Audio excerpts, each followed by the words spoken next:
Greetings, friends. Welcome to another one of our free Friday community classes right here on YouTube. If you haven't hit the subscribe button, please do that so that you don't miss any of the great green sorceress content that I'm putting out all the time.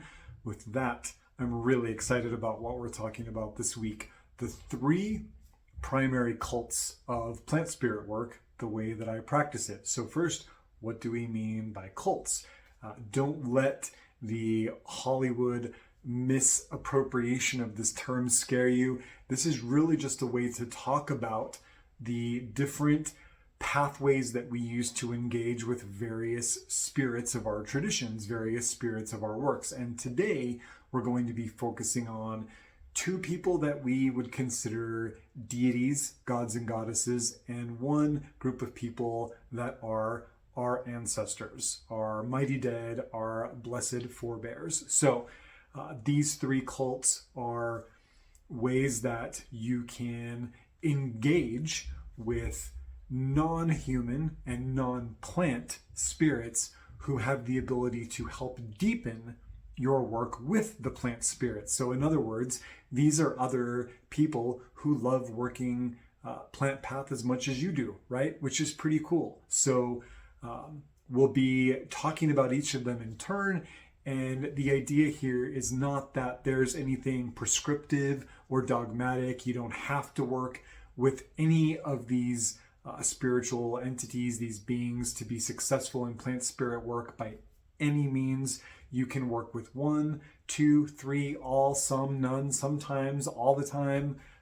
It doesn't really matter as long as it feels right to you. But in my practice and in the way that I teach this work, these three groupings make the core of my spiritual practice outside of the obvious work that I do with the plant spirits. So I thought it would be really interesting to talk about. Folks ask about this a lot. So here is the promised video where we get into it. And the first ally that we have to talk about, we always have to start from terra firma, from the beginning, from the fertile soil, and that is the personage of the Earth Mother, the Earth Goddess, the Land Goddess. Now, personally, I don't work with her as the Earth Mother because in my workings with her over the last 25 some odd years, it has been made clear to me that in my particular path, putting her in that motherhood box doesn't work very well. I like to acknowledge the motherly aspect of her, but I also like to acknowledge the warrior, the protectress, the sensual, the various different faces and guises that she wears is a person. So I tend to approach her as Earth Goddess or Land Goddess. She is one and the same across the planet. When we connect with her, we are connecting to the person of the place where we live, just like we might connect to the person of the sun or the god or goddess of the moon. We are talking about the goddess of the earth here. And she is, of course, foundational to our practice because it is from her body, her physical form, that all plants emerge. All plants are gathering the life stuff, the structural components of their physical forms from the soil, from the mysteries of compost that are part of her who she is as a person. So we ally ourselves to her, to the Earth Goddess, because it is from her form that all plant spirits emerge. She acts as a liminal body, a gateway between the world that we see and the world below that we don't see. She definitely has some chthonic underworld aspects depending on how you work with her. But possibly more important is that the sustenance of our own lives as human animals comes directly from her. So she is the grain goddess, ultimately, the corn goddess, the being who, from her own form, provides the foodstuffs that keep us alive. So she is giving birth, in essence, to the plant spirits, and then the plants themselves, we have our relationships of magic and medicine and sustenance with them. So this connection to an Earth Goddess is very intuitive. It makes a lot of sense. It makes a lot of flow in our work with the plant spirits because whenever we're engaging in plant spirit work, green sorcery, herbal magic, herbal medicine, we are by proxy in direct relationship with the earth goddess.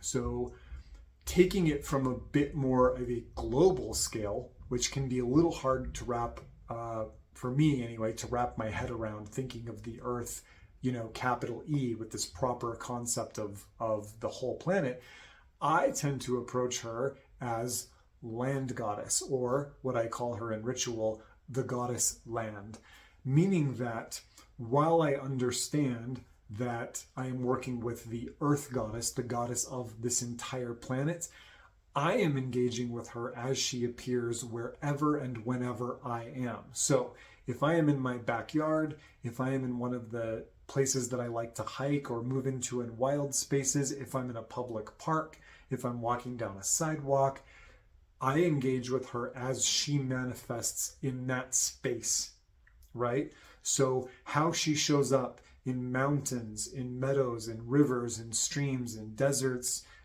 in high places and low places, is her physical form, her way of expressing herself in a particular place and time.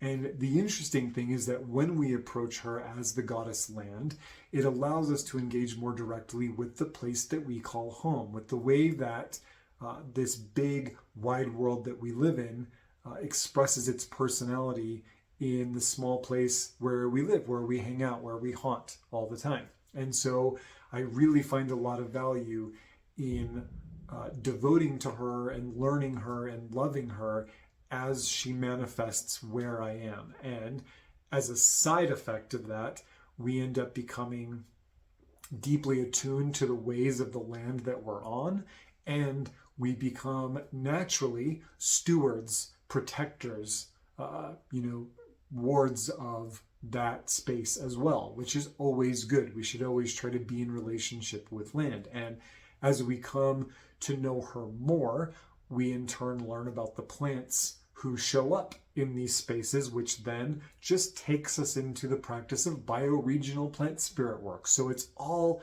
connected. Everything is woven together when we approach the earth goddess as the goddess land, and when we approach our bioregional plant spirit work, we're doing the same thing. We're just deepening our relationships. We're expanding the amount of allies that we have in our working groups, and that is always a good thing. So we start from the beginning, from the firmament, from the foundation of sustenance, and that is the earth goddess. Next, we move over to deities that have a very direct influence, a very direct affinity for plant spirit work itself. So we have the form from which the plants themselves emerge, and then we have the deities that rule working with plants or aligning to them, or how the plants move from one state to another. And these deities, almost all the time, are expressed or manifest in a male form, and we generally will call them dying and rising gods. Why do we call them dying and rising gods? Because they enact a mythos. They enact a pastime that follows the way of the plants. They are born in the spring, they rise to power in the summer, they decline in the autumn, and as the winter comes, they are felled and return back into the land in death, and only to come back again the next spring. Just like the plants return every spring and fade every winter, these dying and rising gods are dancing alongside the plant spirits. They are wrapped up in the ways of the plants. They're very intimately attuned. Some of these deities are related to specific plants. For example, Dionysus and Bacchus of the vine. Some of them are more broad spectrum types of plant deities, like a forest god or various gods of meadows, right? But we see that not only are they put in green places in their mythos and in their cultic practices, but that their life cycle is intimately connected with plants. So if we think about the Egyptian Wesser, also known as Osiris, we see that not only is he literally a green-skinned god who is associated with plant life, but that his mythos of being born, rising to power, dying, being dismembered, and then being brought back together again follow the fertility and non-fertility seasons of the fertile plains in Egypt, right? So this is the key that we look for. And these are very powerful deities to have a relationship with because they know the deep secrets of the plant spirits all. It is usually through these green deities that we are gifted plant spirit allies, that we are gifted green gnosis and different types of initiation. By working with them, we are in effect working with someone who knows all the plant spirits, right? We're connecting with someone who has a deep and intimate relationship with the ways of the entirety of the green realm. So these deities are very important. They help us go deeper into our work, and they help us connect to, again, a person, a spirit who is not a human, who is not a plant, but is fully other. And it creates that triangle of sorceress power between deity, plant, and practitioner, which is very, very important. So we have our Earth Mother, we have our forest god, we have our goddess land and our green god, however you want to look at it. These are two expressions that we see time and time again, culture after culture, eon after eon, finding their way into the mythos of those who do plant spirit work. Last but not least, not a deity, not a god or goddess. We're going off that path now, and we are going to look at our ancestors, the people who walked these paths before us, the people who created the life soil into which we were born. And why do we do ancestral work? First and foremost, because no matter who you are, what your ancestry is, where you're from, how much your family's moved around, migrated, immigrated, whatever, you have people in your ancestry who worked with plant spirits. You don't have to go back very far. This is an absolute truth. All of us have plant spirit workers in our relatively recent ancestry. So by honoring our ancestors, we're also creating a space in our lives for those plant-informed humans to bless us, to teach us, to guide us in the work that we do. That's part of it. The other part of it is the mysteries of compost, which are a deep part of green sorceress work, that everything that is born comes out of something that has died. Every plant that sprouts from the soil is feeding off of the decaying matter of plants and animals who passed before them. Every human that exists survives off of air exhaled by our ancestors, by plants which are growing out of the dead matter, rotting and composting into fertile soil. Life is built on death.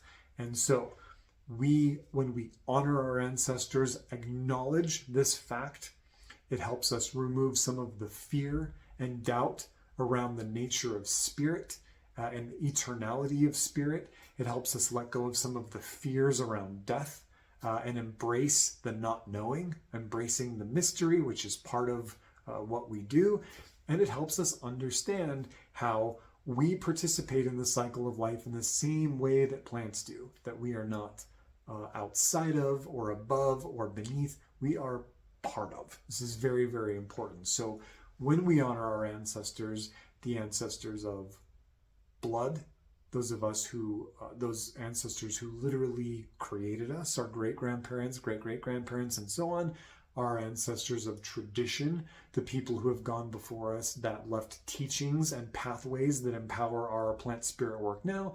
And we also consider our ancestors of place, meaning the people who have lived on the land that we now lived on, have cared for it and protected it since time immemorial. I also like to honor that group of ancestors as well, to be in right relationship with the land. So of blood, of tradition, and of land.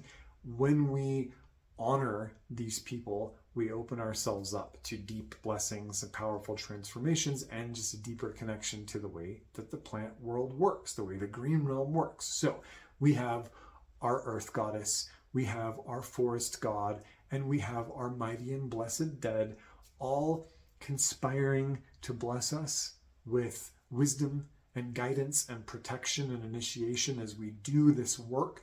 So I invite you to consider how these different groupings of spirits have maybe influenced your work, or how they may appear in the various cultural traditions that you are involved in, or how you're working with them now, or maybe how you can open yourself up to their presence and consider the ways that you can work with them to go deeper into the work. I hope that this was a fun scratching of the surface. This is such a massive topic. I intend on really delving into this more deeply in the future, but I wanted to really just get some fertile soil underneath all of us so that we can think about these people and our relationships with them as we move forward. If you have any questions or want to share anything, please use the comments below. I'd love to hear from you, and I'll see you in our next class.